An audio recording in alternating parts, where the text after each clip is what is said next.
Sit. Thank you, Penn. That was an amazing introduction. Makes me want to cry, but I won't do that right yet. So I wanted to say, well, this is my CNI dog, Yuli. I first wanted to say that. And I wanted to thank No Barriers for having such an amazing event, opportunities for us to learn and grow and meet other people like us. And I want to thank all of you for being here. And No Barriers asked me to speak on the topic of reach. So I completely changed my speech, which is not ever the same, but it's a little different. And I wanted to make it interactive because it's boring just standing here talking to you. So, for those of you that don't know, I'm totally blind and I have my CNI dog, German Shepherd Yuli, to my left at my feet. So to make it interactive, to make it fun, your part is that you're going to clap, snap, or stomp when I call on you to respond to what I ask you. Okay, so I want you to stomp, snap, or clap right now, please. Yay! Okay, so you got that down. The thing about reach is that everybody reaches every day. Often, I think you don't even realize that you're reaching. And everybody comes to every day in a different place in their life and different kind of reaches that are appropriate for them. For many people, just getting out of bed is a reach, and not if you're disabled. So my son Shia, who I want to thank for coming 2.5 hours just for this presentation, he's 17, and getting out of bed for him in the morning is a reach, okay? So if getting out of bed for you is a reach, please clap, stomp, or snap. Okay, come on. Not everybody wants to get out of bed. Another reach that I think is hard for people is really reaching out and asking for help. If you want to be independent or you have the pride thing going on, it might be challenging for you to reach out for help. Can we hear any like claps or stomps or snaps if reaching out for help is hard for you? I understand that. That makes sense. For others, it's to reach at a job. For me, currently, I have a reach at my job, and I am a financial consultant at Morgan Stanley. There's only 3 blind women in the United States that do what I do, and there's only 17% women, so I'm going to clap for me on that one. Yeah, and the key to reach is really making the effort and pushing yourself and knowing that that's what you need to do to move further in life. So for so many people, I mean, they literally did get out of bed, and they did, to come to this conference, have to ask for help, and they had to get in a car, or a train, or a plane to get here. And it's not easy to always accomplish that.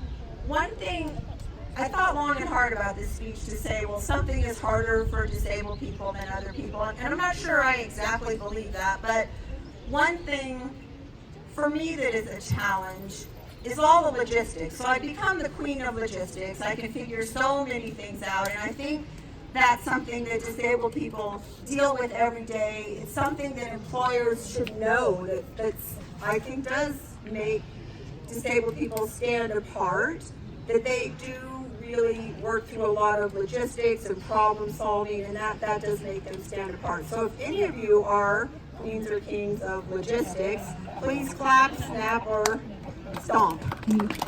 There you go. For me, reaching is remembering how reaching has really been the key to my success.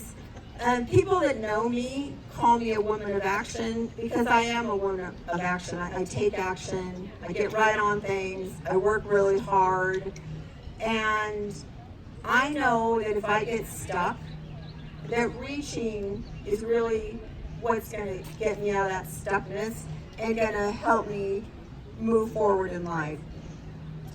How I got blind was I was born with congenital glaucoma, but I was in a tough place where I could see too well to be blind, but I couldn't see well enough to see.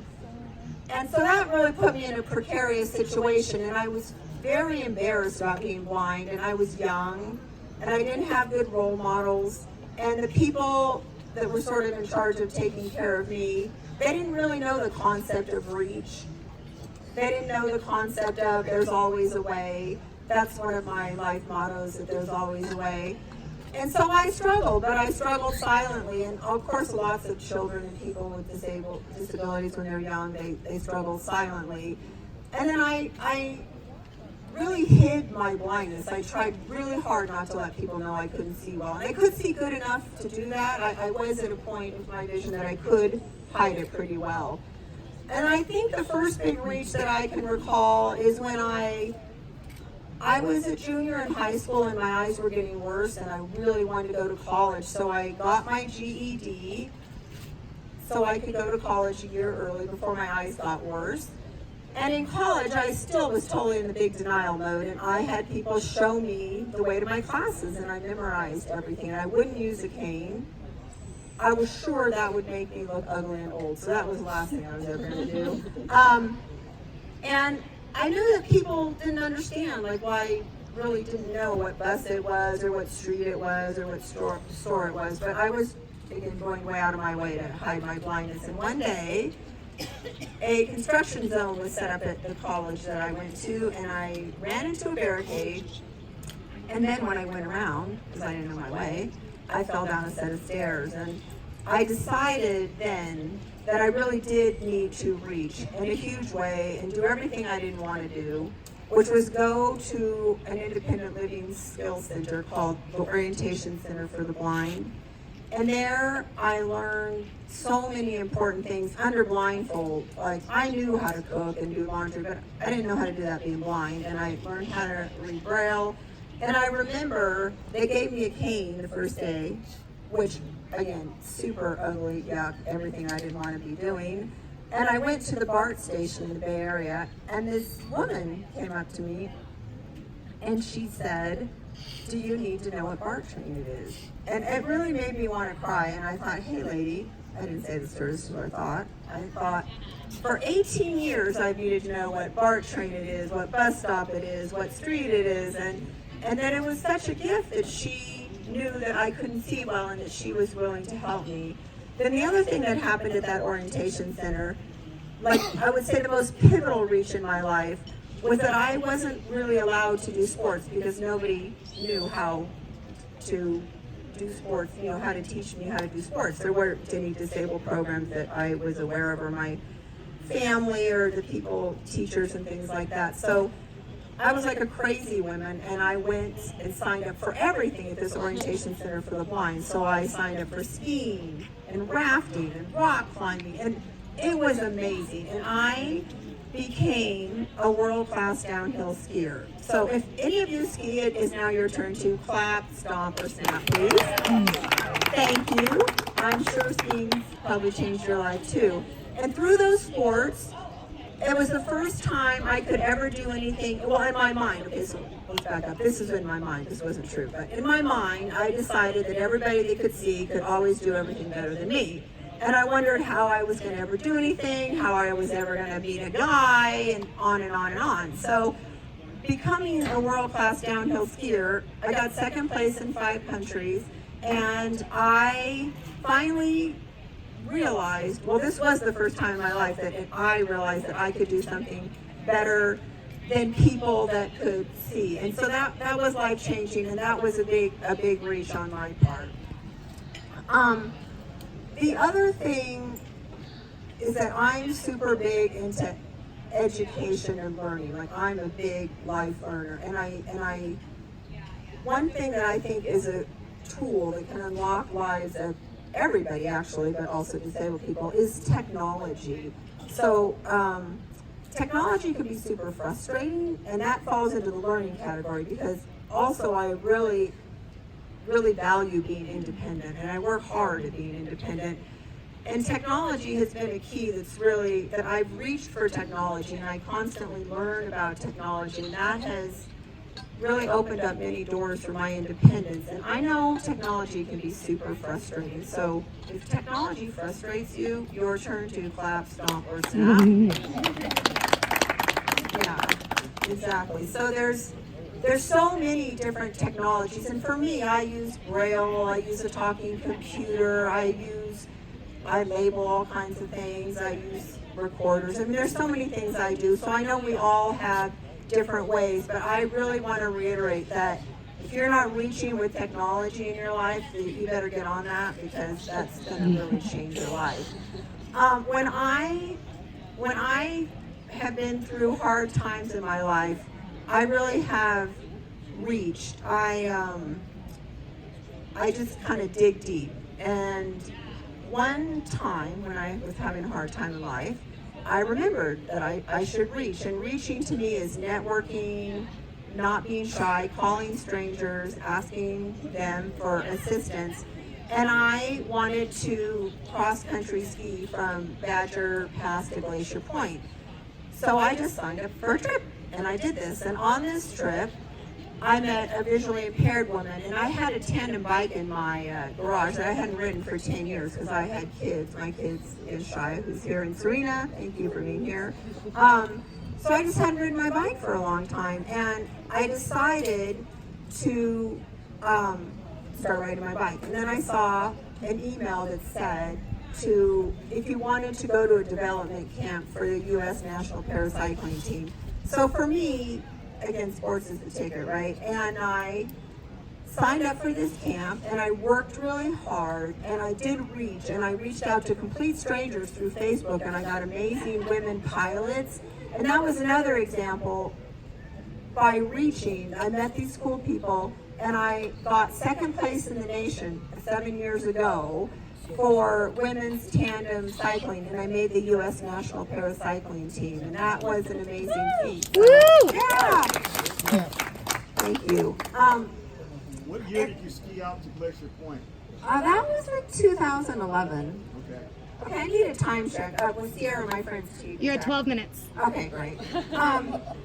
So, also, I would say one of the biggest reaches in my life was last year. I was doing an Easter egg hunt with my kids, and I'm going to just back a little bit. So my vision worsened, and I still, a year ago, could see colors pretty well out of one eye, and shapes. I mean, it was useful vision.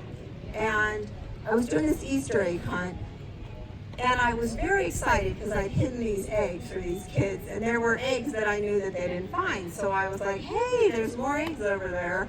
And I didn't put my hands out in proper formation, and I took a couple steps, and a wrought iron gate that we have in our backyard was aimed at my face and my eye, the one I could see out of.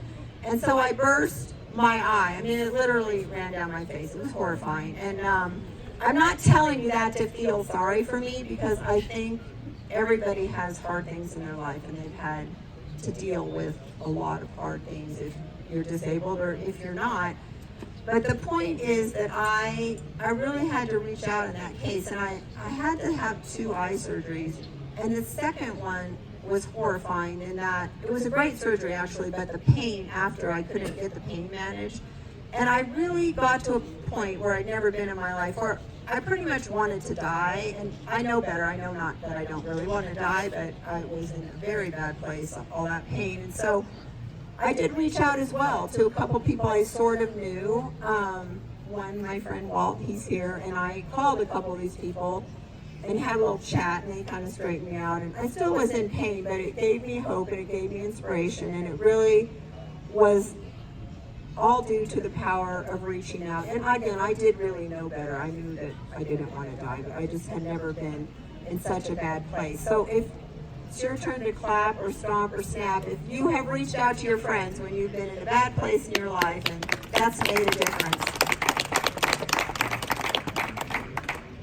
And subsequently, my most recent reach, because I moved beyond that, and I got the pain to go away, got happy again, working full time, doing all the things I love, and I get these crazy ideas, like this is how I come up with these reaches. So my most recent crazy idea is to climb Half Dome, and I applied for a permit. I was doing this last year, but the eye accident got in the way, so I was fortunate to get a second permit. And I'm going on October 10th. And for those of you who don't know, is Half Dome is this amazing granite rock formation in Yosemite. It's 4,700 feet above the valley floor, super beautiful. And in the 1870s, let's do our history, it was completely inaccessible. Like, people couldn't climb it, they couldn't hike it. And when you say climb Half Dome, my climbing Half Dome is for more of an extreme hike. It's not climbing. And what it is it does look like half a dome. There's one sheer face, and the other three sides are all rounded, so it looks like this half dome. And I'm super excited, and what I've been doing is I've been doing all kinds of training and hiking, and I again reached out to some of my clients who are these amazing hiker people, and they go hiking with me, and I've been doing other things to mix it up. So for me, the reach is every once in a while I just come up with sort of a crazy idea, and so it's your turn to clap if you get crazy ideas. Yeah. And I know the people that are no barriers definitely get crazy ideas and do stuff like that. So wish me luck around October 10th. Really, the last thing that I want to say about reaching is, think about when there was some time in your life when you wanted to reach, but you didn't. And all of us have those times and those moments. So if you've had one of those times or moments when you did want to reach and you didn't, can you please clap, stomp, Yeah. or snap? Thank you. And for me, I really work hard on not reaching, meaning when I reach, I really try to remember that I'm going to regret if I don't reach, that I'd much prefer to reach and not succeed. Now that actually hasn't happened, so I believe that if you do reach, you're going to succeed. But the idea of not reaching because I'm afraid or something's in my way, or it's a challenge or a barrier or it's hard, that just doesn't really enter my mind. I literally know that I would regret not reaching. So right now I'd like you all to think about what is the next reach for you. So truly, truly give it a moment, think. And when you have thought of your reach, I want everybody clapping. Everybody has to think of their next reach, and clapping, stomping, or snapping. And when it's loud enough, I'll talk again.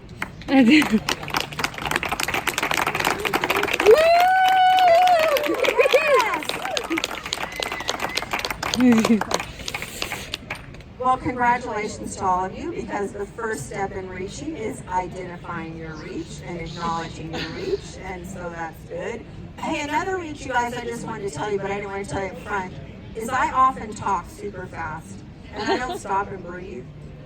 And I have really tried on this speech to stop and breathe. Yay for me. If I was grading myself compared to usual, I'm doing pretty well. So every day, I think it's important that you reach, that you think of something that is out of your reach, and you make an effort, and you recognize it, and you push beyond, and you really identify what it is. Again, even if it's easy or hard, and I truly believe that if you do that, you will have such success and happiness, and you will break through so many barriers, and that your life will be amazing. So, thank you. Woo!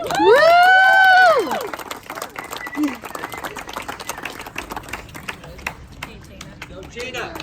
Thank you. Let's hear it up again for Gena Harper. Woo!